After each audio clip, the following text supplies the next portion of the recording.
Sebelum kita masuk ke cerita, bagi Mas E dan juga Mbak E yang belum subscribe, silakan klik subscribe sekarang juga. Dan bagi yang sudah subscribe, semoga kalian di sana sehat-sehat selalu agar bisa mendengarkan cerita terbaru dari Mang Ripan. Dan tidak usah lama-lama, ini dia ceritanya.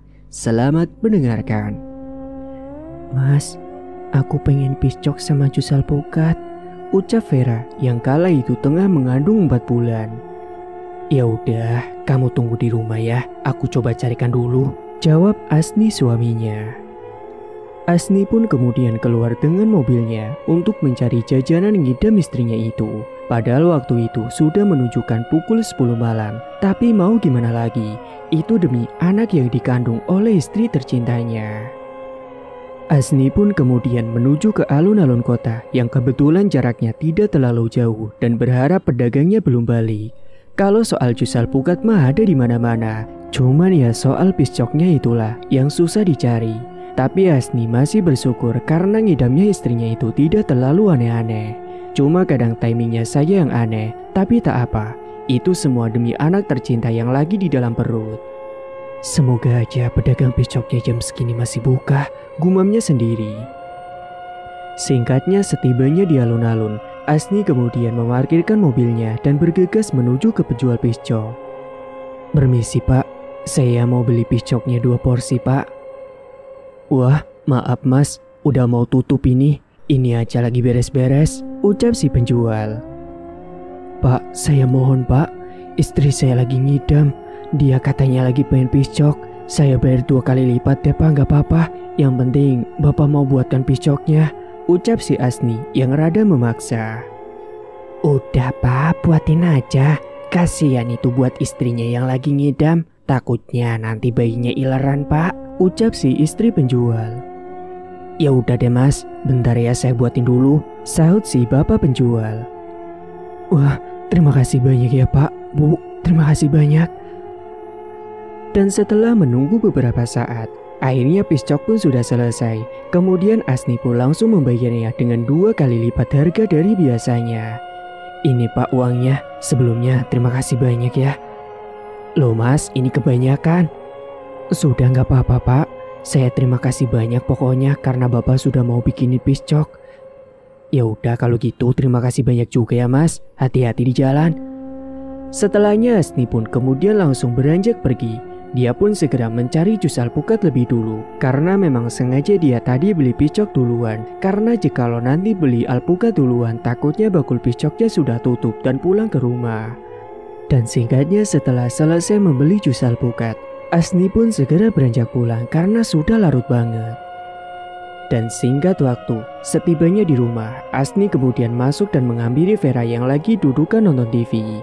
Jus dan piscoknya tersebut pun kemudian diberikan kepadanya. Wah, terima kasih banyak ya mas. Sama-sama dik, ya udah itu dimakan nanti keburu dingin. Dan sebagai tanda terima kasih, Vera pun kemudian bangkit dan memberikan kecupan 2 kali di pipi si Asni. Dan setelahnya Vera pun terlihat asik sendiri memakan semua jajanannya itu tanpa menawarkan kepada Asni sedikit pun. Asni pun hanya geleng-geleng kepala sambil senyum menatap istrinya sendiri. Dek, tadi sebenarnya pedagang piscoknya itu udah mau tutup dan tadi si bapaknya sudah nolak mau bikinin piscok. Loh, lah terus ini kamu kok dapet mas? Iya, soalnya aku tadi bilang mau bayar 2 kali lipat. Serta aku juga bilang kepadanya, ini demi kamu yang lagi ngidam. Lah, jadi kamu bayar piscok ini harga 2 kali lipat mas? Iya dik, untungnya aja dia mau buatin. Kalau gak kan aku bingung mau nyari kemana lagi. Ya ampun mas, maafin aku ya. Udah gak apa-apa, yang penting ngidam kamu keturutan kan. Untungnya juga dibujuk sama istri dek. Kalau enggak pasti bapak itu gak mau buatin, ujar si Asni yang cerita panjang lebar. Dan ketika sudah selesai makan, Asni segera mengajak Vera untuk tidur karena malam sudah semakin larut.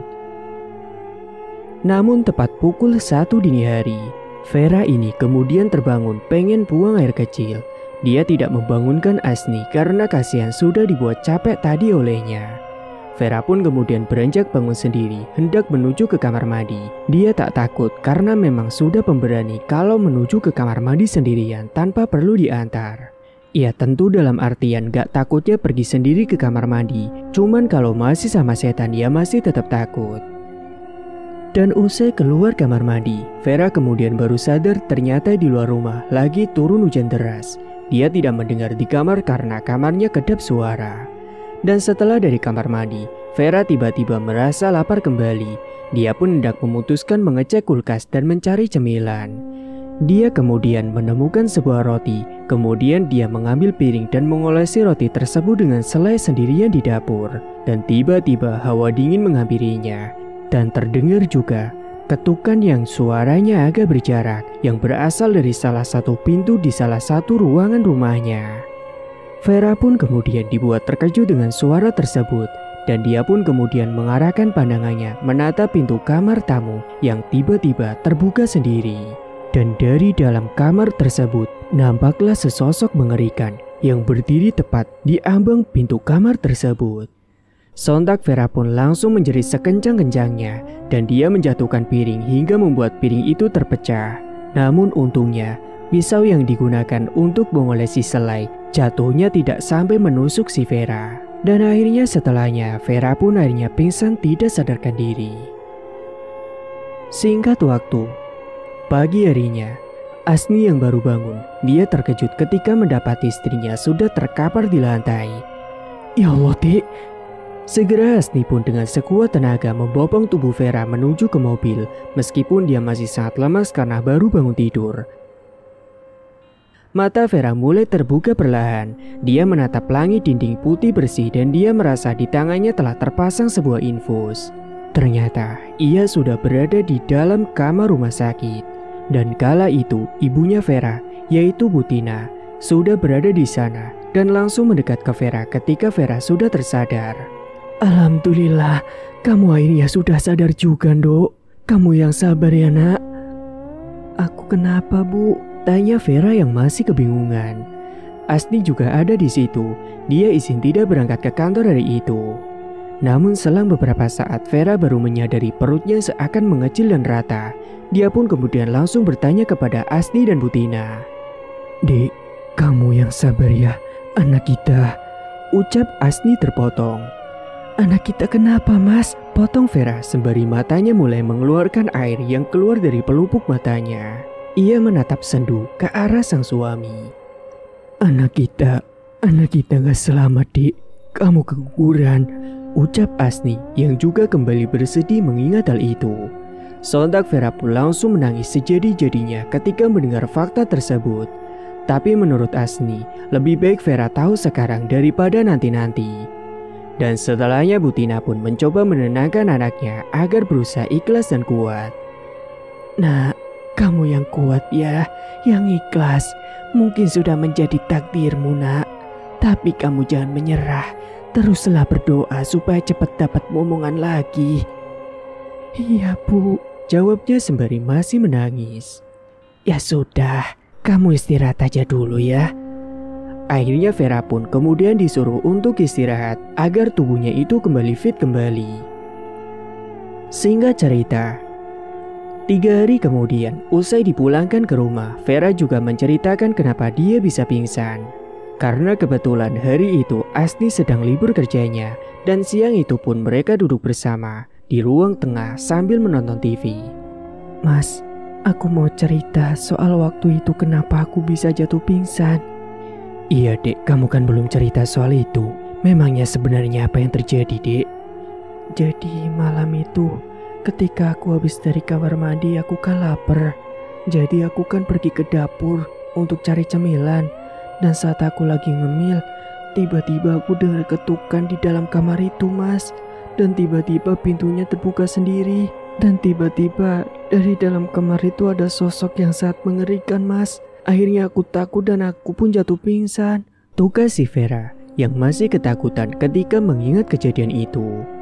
Asni pun terkejut ketika mendengar penuturan dari istrinya tersebut. Dia pun kemudian sejenak diam dan memikirkan sesuatu. Dan setelahnya tiba-tiba dia mendapatkan sebuah ide untuk menyewa jasa ART saja untuk tinggal di rumahnya. Gimana kalau kita cari pembantu aja, Dek? Lah emangnya kenapa, Mas? Ya biar nanti kamu gak sendirian juga di rumah. Biar ada teman pas aku lagi kerja. Ya udah deh Mas, aku manut aja. Tapi emangnya siapa Mas nanti pembantunya? Kebetulan aku tahu, Dek. Katanya di sini ada tetangga yang butuh kerjaan. Dan katanya dia sudah pernah menjadi pembantu. Mungkin Mas akan cari orang itu. Oh gitu ya. Ya udah Mas, aku setuju aja sama keputusan kamu. Singkatnya hari itu juga, Asni pun kemudian langsung pergi ke rumahnya Bi Iya, nama si pembantu tersebut, dan menawarkan pekerjaan kepadanya. Saat itu Bu Iya pun sangat antusias dan dia mau bekerja di rumahnya si Asni. Dan sore harinya, Bi Iya pun mulai menata semua barang-barangnya dan diletakkan langsung di dalam rumahnya si Asni.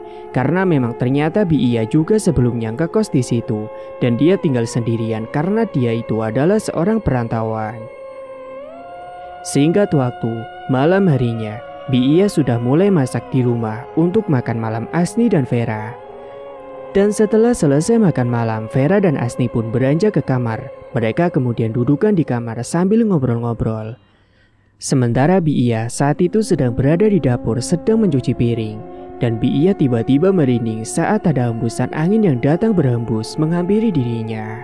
Karena angin tersebut rasanya tidak seperti biasanya, hawanya malah membuat Bi Iya semakin merinding. Dan tiba-tiba saja Bi Iya terkejut ketika melihat ada sesosok bayangan putih yang melintas cepat begitu saja. Bahkan setelahnya dia dibuat semakin heran dan ketakutan ketika mendengar ada suara jendela dapur yang tiba-tiba terbuka sendiri. Sontak Bi Iya pun langsung berucap istighfar. Namun Bi Iya memberanikan dirinya untuk menutup jendela tersebut. Namun saat dirinya menatap ke arah depan jendela dapurnya tersebut, Bi Iya melihat ada bayangan putih dan perlahan bayangan putih itu berubah menjadi sosok wanita yang sangat mengerikan. Sontak Bi Iya dengan cepat-cepat langsung menutup kembali jendela tersebut dan jantungnya kala itu terasa berdegup kencang sekali. Dan untungnya kala itu Bi Iya sudah selesai mencuci piring dan dia pun segera untuk kembali ke kamar karena malam juga sudah larut. Dan sesampainya di dalam kamar, Bi Iya langsung menenggelamkan tubuhnya di balik selimut karena ketakutan. Dan dia pun mencoba memejamkan matanya agar segera cepat tertidur. Singkat waktu, keesokan paginya, Asni pun sudah sarapan dan dia kemudian siap-siap untuk berangkat bekerja. Kemudian Asni pun pamitan kepada Vera. Dan Vera pun mencium tangan suaminya. Dan kemudian mendoakan suaminya agar selamat sampai tujuan. Saat suaminya sudah berangkat bekerja, Vera kala itu di rumah sendirian karena tadi pagi Bi Iya sedang pergi ke pasar. Tiba-tiba saja dia mendengar ada suara tangisan bayi yang suara itu seperti berada dari ruangan kamar yang tertutup. Dan suara tangisan bayi tersebut jelas sekali terdengar di telinga si Vera. Dan tiba-tiba saja ada angin lewat yang membuatnya merinding seketika. Namun saat Vera menempelkan telinganya di depan pintu kamar itu, suara yang tadi ia dengar sudah menghilang. Dia pun hanya bingung sendiri atas keanehan yang dialaminya barusan. Karena suara itu sudah tidak terdengar lagi, dia pun kemudian memilih beranjak menuju ke ruang tamu untuk menyalakan televisi sambil nyemil di sana.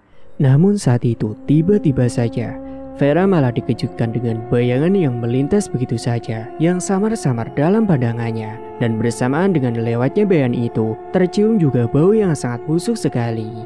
Ia kala itu mengira kalau itu adalah bau dari bangkai tikus yang kemungkinan ada di rumahnya. Karena penasaran dan takut ada bangkai di rumah, Vera pun kemudian mencari asal sumber bau tersebut. Assalamualaikum. Waalaikumsalam. Dia dikejutkan dengan kedatangan Bi Iya yang ternyata baru pulang dari pasar. Loh, Mbak Vera lagi nyari apa Mbak? Ini Bi, aku lagi nyari bangkai. Kayak ada bau bangkai tikus di sini. Loh, emangnya ada bangkai Mbak? Aku juga nggak tahu Bi, tapi tadi aku nyium bau busuk. Ya udah, biar Bibi aja yang nyari. Mbak dudukan aja kan, bahkan nggak boleh capek-capek. Masa gini aja capek Bi? Enggak ah. Iya Mbak, sudah biar Bibi aja yang nyari. Ya udah deh, makasih ya Bi. Dan setelah Bi Iya mencoba mencari kesana kemari Bahkan di setiap sudut-sudut rumah itu tetap saja dia tidak menemukan bangkai yang dimaksud oleh si Vera. Gimana Bi, ketemu nggak? Nggak ada kok Mbak. Ya sudah Bi, biarin aja, nggak usah dicari. Lagian entah kenapa baunya sudah tidak tercium lagi Bi. Akhirnya setelah itu Bi Iya pun kembali menuju ke dapur untuk mencuci sayuran sekalian masak buat nanti makan siang. Singkat cerita, beberapa hari setelahnya Vera dan Asni kedatangan tamu lagi, yakni kakaknya si Asni atau ipar Vera yang bernama si Yuni. Mbak Yuni, silakan masuk Mbak, ucap Vera mempersilahkan kakak iparnya itu. Bi, tolong buatin minum sama camilan buat Mbak Ipar. Iya Mbak. Dan kala itu Yuni datang sembari membawa oleh-oleh untuk si Vera. Ini Ver, ada sedikit oleh-oleh, tolong diterima ya. Duh Mbak ini pakai repot-repot segala. Makasih ya Mbak. Iya sama-sama Ver. Aku turut berduka cita ya atas keguguran kamu. Iya Mbak, gak apa-apa kok, aku udah ikhlas. Akhirnya setelah itu mereka karena sudah lama tidak pernah bertemu, mereka pun saling ngobrol satu sama lain, bahkan membicarakan hal yang random, sambil mereka memakan camilan dan juga minuman yang sudah dihidangkan oleh Bi Iya. Namun kedatangan Yuni tidak berlangsung lama, dia hanya mampir 1,5 jam dan kemudian dia langsung pamit untuk pulang, dan rumah Yuni ini berada di tempat lain atau lebih tepatnya berada di daerah lain. Pokoknya rumahnya itu jauh banget dengan rumahnya si Asni dan Vera, karena memang dia juga sudah berkeluarga. Ver, kayaknya aku mau langsung pulang nih. Loh, kok buru-buru banget Mbak? Bahkan baru tiba di sini. Iya, soalnya Mbak masih ada urusan. Mungkin nanti lain kali aja datang lagi ke sini. Oh gitu ya Mbak. Ya udah deh, nggak apa-apa. Hati-hati ya Mbak pulangnya. Lain kali jangan lupa mampir lagi ke sini loh. Pasti. Titip salamnya buat Asni. Maaf nggak sempet nemuin. Vera pun mengangguk kemudian mengantarkan kepergian kakak iparnya itu. Setelahnya Vera pun menyimpan oleh-oleh yang diberikan oleh Yuni dan membaginya kepada Bi Iya. Kala itu Asni memang masih di kantor, jadi Yuni tidak bisa bertemu dengan Asni waktu di rumah. Dan pada malam harinya, saat sedang makan malam bersama, Vera pun menceritakan tentang kedatangan kakak iparnya itu ke rumah tadi pagi. Mas, tadi pagi Mbak Yuni kesini loh. Oh iya? Kapan? Mau ngapain dek? Dia mau jenguk aku mas. Sama tadi dia juga ngasih beberapa oleh-oleh. Loh, iya kok tahu kamu keguguran dek? Mungkin bapak kali mas yang ngasih tahu. Mbak juga tadi katanya nitip salam buat kamu. Dan singkatnya malam pun sudah mulai larut. Saat itu Asni memilih tidur lebih dulu karena dia sudah sangat ngantuk sekali. Tentunya karena kerjaan di kantor yang numpuk hari ini. Dan dalam tidurnya itu, Asni ini tiba-tiba mengalami mimpi buruk. Dalam mimpinya itu, Asni sedang berada di depan ruang tamu, sedang duduk sambil membaca koran berita. Dan kala itu, Asni dibuat heran dengan apa yang dilihatnya samar-samar sesuatu yang berada di depan pintu. Namun sosok itu tidak kelihatan jelas karena sekitarnya gelap gulita. Akhirnya Asni pun yang masih penasaran, dia pun terbangun, kemudian mendekat untuk melihat apa yang sebenarnya ada di depan rumahnya itu. Ketika dirinya sudah berada dekat dengan pintu, dia terkejut ketika melihat ada sesosok kuntilanak tengah berdiri di depan pintu tersebut.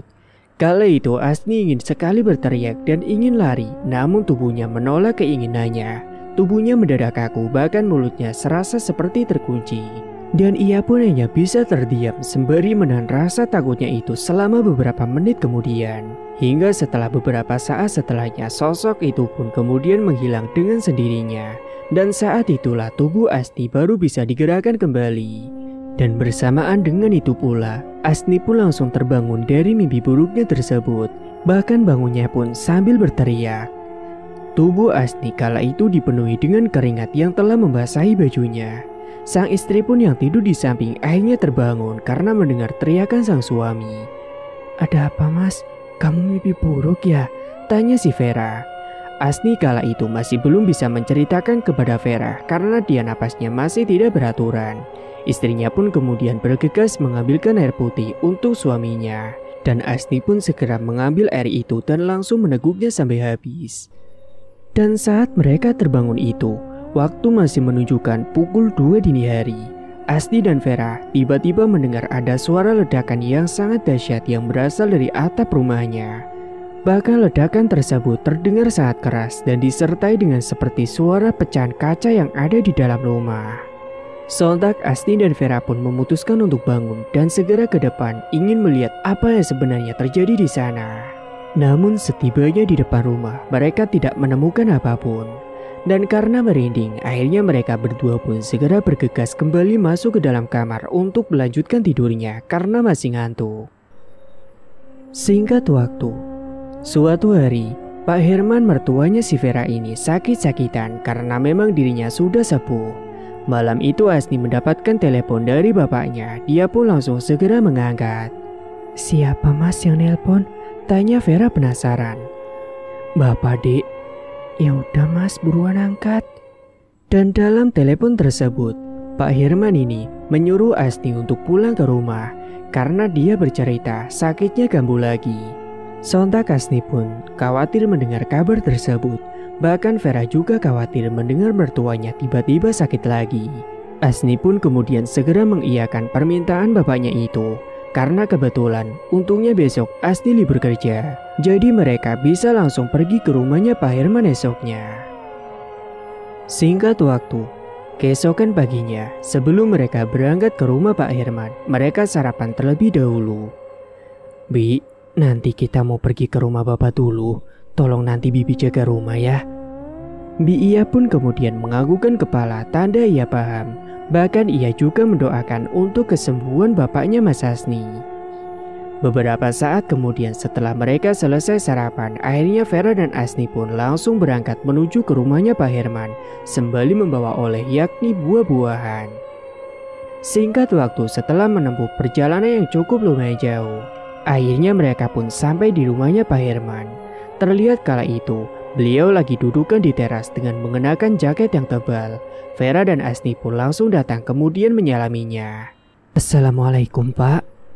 "Waalaikumsalam. Akhirnya kalian datang juga, ayo masuk." "Bapak ini ngapain di luar, kan lagi sakit?" ucap si Asni.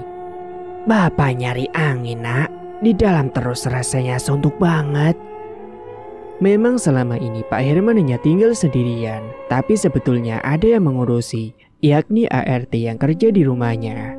Namun ART tersebut selalu pulang pas sore harinya karena rumahnya dekat. Sementara ibunya Asni memang sudah sejak lama meninggal, maka dari itu Pak Herman ini kadang merasa kesepian. Yuni juga kakaknya si Asni juga sudah tinggal jauh dari situ karena dia ikut suaminya, jadi jarang sekali ketemu. Singkatnya malam itu, Vera memutuskan menginap di situ sementara. Asni pun pulang dulu karena besok harus kerja. "Dek, kalau gitu aku pulang dulu ya. Kamu di sini dulu nggak apa-apa kan jagain bapak? Kan aku besok harus kerja soalnya." "Iya mas, nggak apa-apa. Kamu hati-hati ya pulangnya." Segera saat itu, Asni dengan mobilnya bergegas untuk pulang ke rumah. Dan setelah kepergian si Asni, Pak Herman itu tiba-tiba berujar pada Vera tentang warisan sawah dan tanah milik Pak Herman. Pak Herman ini bercerita kepada menantunya tersebut bahwa sebenarnya dia ingin membagi rata warisan sawah dan juga tanah buat si Yuni dan Asni. Tapi kakaknya si Asni yakni si Yuni dulu pernah bilang kepada dirinya kalau dia pengen warisan yang lebih banyak. Vera pun terkejut mengetahui kakak iparnya berkata demikian. Namun dirinya sebagai menantu tidak bisa ikut campur urusan hal itu. Tapi setidaknya mungkin dia nanti harus memberitahukan hal ini kepada suaminya. Pasalnya Mbak Yuni ini bahkan tidak mengurus Pak Herman saat sakit. Dan bahkan ia pun tidak datang saat ini. Namun kenapa dirinya malah meminta harta warisan yang lebih? Kemudian setelahnya Pak Herman juga curhat kembali kepada menantunya kalau dirinya itu merasa heran banget kepada kedua anaknya tersebut yang sifatnya selalu berbanding terbalik. Yuni yang selalu iri sementara Asni yang selalu bekerja keras. Sebenarnya Pak Herman ini juga tak ingin menuruti permintaan si Yuni. Dia inginnya membagi rata semua warisannya tersebut. Namun si Yuni ini ngotot banget dengan alasan dirinya kala itu sudah punya anak yang lebih banyak daripada si Asni yang belum punya anak satupun. maka dia beralasan bahwa kebutuhannya lebih banyak dibandingkan si Asni. Namun kala itu Vera yang paham dia tak ingin membuat mertuanya semakin kepikiran dan pusing. Vera pun mengalihkan pembicaraan dan segera mengantarkan mertuanya itu untuk menuju ke kamar dan tidur karena sudah larut. Dan setelah memastikan mertuanya tidur di kamarnya, Vera pun kemudian keluar dan segera menuju ke kamar yang ada di ruang tamu. Dan dia tidur sendirian di situ. Singkat cerita, 6 bulan pun telah berlalu.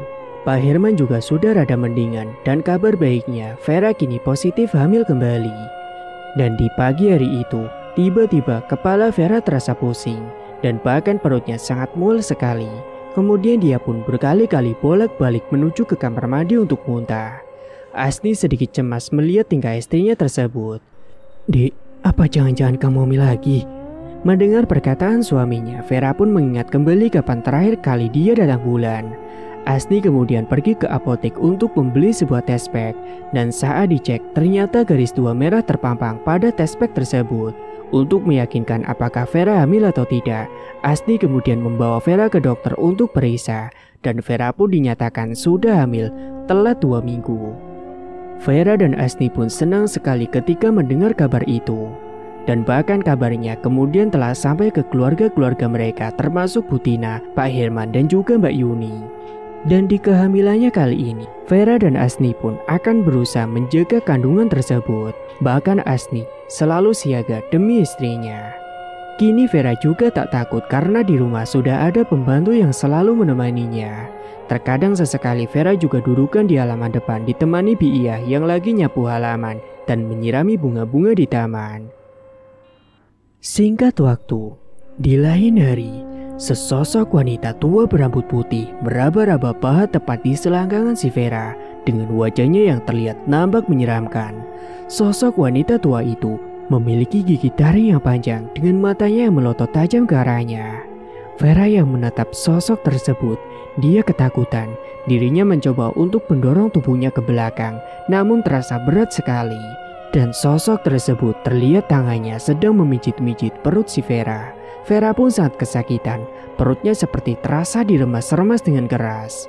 Aku ingin janinmu, serahkan janinmu kepadaku, ucap sosok tersebut. Sontak Vera pun langsung berteriak ketakutan dan berusaha mengusir sosok itu pergi dari hadapannya. Vera pun terbangun, ternyata barusan dia mimpi buruk. Napasnya terasa tidak beraturan, bahkan bajunya sudah basah dengan peluh keringat yang mengucur di tubuhnya. Dia kemudian mengelus-ngelus perutnya yang kala itu masih berusia 4 bulan. Asni sontak kaget ketika mendengar teriakan si Vera yang baru saja terbangun. Kemudian dia mencoba menenangkan istrinya dan menyuruhnya untuk tidur kembali. Dan pada pagi harinya, Asni ini memberitahu kepada Vera kalau dia ada kerjaan di luar kota. Maaf ya dek, aku tinggal dulu untuk beberapa hari ke depan. Soalnya aku ada kerjaan di luar kota. Kamu di rumah jaga diri baik-baik ya. Iya mas, kamu juga jangan lama-lama ya pulangnya. Aku takut soalnya. Asni pun hanya menganggukkan kepala. Kemudian dia mencoba menghampiri Biiyah yang lagi ada di dapur. Bi, aku nitip Vera ya Bi. Aku ada urusan di luar kota untuk beberapa hari ke depan. Biiyah pun kemudian menganggukkan kepala tanda ia paham. Dia akan menjaga Vera selama Asni tidak ada di rumah. Dan singkat waktu pada saat malam hari terdengar suara gesekan kaki di depan pintu kamar Vera. Dia juga mendengar suara tangisan bayi kembali yang waktu itu pernah ia dengar. Vera kemudian mencoba memberanikan diri untuk membuka pintu untuk memastikan ada apa di luar. Dan saat pintu sudah terbuka, ternyata tidak ada siapapun di luar. Vera pun kemudian menutup kembali pintu tersebut dan merebahkan tubuhnya di kasur. Tiba-tiba saja, sosok wanita tua yang ada di dalam mimpinya itu kini benar-benar nyata sedang berada di pojok kamarnya. Sontak Vera terkejut ketika melihatnya. Dia pun langsung teriak sejadi-jadinya. Dia kemudian mencoba melafalkan doa-doa yang dihafalnya, sembari menarik selimut untuk menutupi tubuhnya. Vera terus mengelus-ngelus perutnya dan membacakan ayat-ayat Allah. Tubuhnya keringat dingin, dia gemetaran, bahkan wajah dan bibirnya pun semakin memucat. Hingga beberapa menit kemudian sosok itu sudah menghilang entah kemana. Akhirnya Vera pun bisa terlelap tidur hingga pagi. Singkatnya beberapa hari kemudian akhirnya suaminya pun pulang. Vera tidak tidur sendiri lagi di rumah. Namun kala itu tiba-tiba saja dari selangkangan Vera mengeluarkan banyak darah. Dia merasa sangat kesakitan dengan terus memegangi perutnya. Sontak Asni pun segera menyiapkan perlengkapan untuk membawa Vera ke rumah sakit. Singkatnya setelah Vera sudah diopname dan dia ditempatkan di salah satu kamar rumah sakit. Di ruangan itu sudah ada Bu Tina dan juga Bi Iya. Vera yang sedari tadi pingsan akhirnya sadar diri.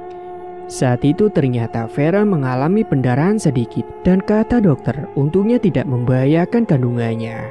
Vera, Asni dan juga ibunya serta Bi Iya pun sangat bersyukur ketika mendengar penuturan si dokter. Singkat cerita, kini hampir setiap tengah malam Vera mendengar seperti ada suara orang yang memainkan piring dan sendok di meja makan. Dia yang kemudian penasaran, akhirnya segera menuju ke arah belakang atau tepatnya menuju ke dapur. Namun setibanya di sana dia tidak mendapati apapun. Seketika Vera pun merinding, akhirnya dia memutuskan kembali lagi masuk ke dalam kamar. Namun ketika dirinya baru saja merebahkan tubuhnya, tiba-tiba Vera mendengar seperti ada suara batu kerikil yang jatuh di atap rumahnya. Dan suara-suara tersebut sangat mengganggu tidurnya si Vera. Dia pun kesal, akhirnya pergi keluar untuk melihat apa yang sebenarnya terjadi. Dengan langkah perlahan Vera pun kemudian melangkah keluar. Dan waktu itu sudah menunjukkan pukul 11 malam. Dan setibanya di rumah, saat Vera melihat ke atap rumahnya, dia terkejut kala mendapati ada sesosok yang sangat menyeramkan sedang duduk di atap rumahnya. Bahkan sosok tersebut menatap balik tajam ke arah si Vera. Sontak Vera pun langsung berucap istighfar dalam hati. Karena kala itu, tubuh Vera seakan sangat kaku tak bisa bergerak, bahkan berucap pun tak mampu. Vera kemudian membaca doa-doa dalam hatinya, berharap agar sosok tersebut segera menghilang. Dan akhirnya usahanya pun itu berhasil. Beberapa saat setelahnya, sosok tersebut telah menghilang dengan sendirinya. Dan bersamaan dengan itu juga, tubuh Vera pun kembali bisa digerakkan kembali dan dia pun segera masuk ke dalam rumah. Dan singkat cerita, pada suatu malam tepat di usia kandungan 5 bulan, Vera ini kala itu sedang nonton TV sendiri. Sementara Bi Iya lagi di kamar, rehat usai seharian bekerja. Tiba-tiba Vera ini dikejutkan dengan ketukan pintu dari luar rumah. Dia heran siapa tamu yang datang malam-malam begini. Bukankah tadi suaminya sudah izin kalau pulangnya itu besok? Akan tetapi karena penasaran, Vera pun mencoba untuk membuka pintu tersebut. Dan ketika pintu sudah terbuka, Vera terkejut ketika mendapati ada sosok kuntilanak yang sudah berdiri tepat di depan si Vera. Untungnya kala itu Vera sempat berteriak kencang sekali sebelum dirinya pingsan. Dan kemudian sebelum kuntilanak itu menyentuh Vera, Bi Iya sudah terbangun dan berlari ke depan. Karena kebetulan dirinya itu adalah orang yang diberi kelebihan atau indigo. Dan dia merasa Vera ini sedang dalam bahaya. Dan benar saja, ketika dirinya sudah keluar kamar, dia mendapati Vera hendak dicelakai oleh kuntilanak tersebut. Sontak Bi Iya pun langsung membacakan doa-doa dengan sangat lantang dan mencoba mengusir sosok kunti tersebut dari rumah itu. Benar saja sosok tersebut merasa terganggu dengan bacaan yang dilantunkan oleh Bi Iya. Dan setelahnya Bi Iya langsung berteriak minta tolong kepada warga sekitar. Hingga pada akhirnya warga pun berdatangan dan membantu membawa Vera masuk ke dalam kamar. Setelahnya Bi Iya pun menelpon si Asni untuk mengabari keadaan istrinya. Dan tanpa nanya-nanya, Asni pun langsung izin dan OTW menuju ke rumah karena dia khawatir kepada istrinya. Hingga beberapa saat kemudian Asni pun sampai juga di rumah dan dia segera masuk ke dalam kamar. Namun saat dihampiri ternyata Vera belum sadar juga. Sementara di alam lain, tepatnya si Vera yang masih belum terbangun, dia mengalami mimpi buruk. Di dalam mimpinya itu Vera sedang tiduran di dalam kamar, yang tiba-tiba saja dia melihat ada bayangan putih yang menyelinap masuk ke dalam kamarnya. Dan bayangan itu tiba-tiba berubah wujud menjadi sosok wanita yang sangat menyeramkan, sosok kuntilanak tua, dan sosok itu berdiri tepat di pojok kamarnya. Dan perlahan sosok kuntilanak tua itu mencoba menghampiri Vera. Namun saat sosok itu semakin dekat dengan Vera, Vera akhirnya terlonjak bangun dari tidurnya. Sementara malam itu, Asni yang kecapean sudah tidur di samping dirinya. Ternyata Vera sudah sadar, akan tetapi Asni tidak tahu. Hingga akhirnya Vera merasa haus dan dia pun beranjak ke dapur untuk mengambil air putih. Namun lagi-lagi ia mendapatkan teror. Dia merasa ada suara langkah kaki yang seperti mengikuti di arah belakang tubuhnya. Karena penasaran, Vera pun mencoba menoleh ke belakang. Namun saat dia menoleh ternyata tak ada apapun di situ. Dan setelahnya entah kenapa dia tidak bisa tidur lagi. Apalagi dirinya merasa gerah sebab mimpi buruk yang dialaminya barusan. Vera pun kemudian memutuskan untuk dudukkan di ruang tengah sambil nonton TV. Akan tetapi tiba-tiba Vera dibuat merinding kala mendengar ada suara wanita yang sedang menyinden. Dan suara itu terdengar jelas sekali di telinga seperti ada di dekatnya. Dia pun mencoba mengedarkan pandangan ke sekeliling. Dan betapa terkejutnya ia ketika melihat ke arah pojok ruang tengah itu. Di sana ada sosok kuntilanak yang sama persis yang baru saja ia lihat di dalam mimpinya barusan. Sontak Vera langsung terbujur kaku. Bahkan dirinya tak bisa berteriak. Dia hanya bisa gemetaran kala itu. Sesaat kemudian sosok tersebut mencoba mendekat ke arah Vera. Vera pun yang tak kuat akhirnya pingsan lagi di ruang tengah. Esok paginya, Asni pun baru bangun tidur. Dia terlonjak kaget karena tidak mendapati Vera di sampingnya. Dia pun kemudian beranjak keluar kamar dan saat itu dia terkejut ketika mendapati Vera sudah terkapar di ruang tengah. Akhirnya saat itu Asni pun mencoba untuk menyadarkan istrinya. Yang saat itu dia kira kalau Vera itu memang sengaja tidur pindah ke ruang tengah. Beberapa saat kemudian akhirnya Vera pun tersadar dan segera ia membuatkan teh hangat dan kemudian diberikan kepada si Vera.